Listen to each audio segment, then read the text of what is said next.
Əgər səndə börək daşı diaqnozu qoyulubsa və qarşısını almaq istəyirsənsə, daşın növünə görə pəhriz və profilaktika dəyişir. Ən çox rast gəlinən növlərə uyğun tövsiyələr aşağıdadır. 1. Kalsium oksalat daşları. Ən çox yayılmış növ.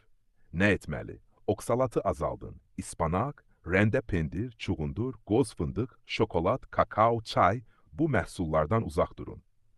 Limonlu su için sitrat daşların qarşısını alır. Duzdan uzaq olun. Süd məhsulları faydalıdır, amma süni kalsium əlavələrindən uzaq olun. Kalsium fosfat daşları. Nə etməli? Qələvi sidikdən uzaq durmaq üçün ət və heyvani zülalın miqdarını azaldın. Şirin qazlı içkilər və soda içməyin. Kalsium qəbulunu balanslaşdırın. Ürat sidik turşusu daşları. Nə etməli? Qırmızı ət, balıq və dəniz məhsullarını azaldın. Spirtli içkilərdən uzaq durun. Limon suyu və bol su için. Qələvi sidik üçün meyvə və tərəvəz yeyin. Ümumi tövsiyə, gündə 2-3 litr su içmək əsasdır.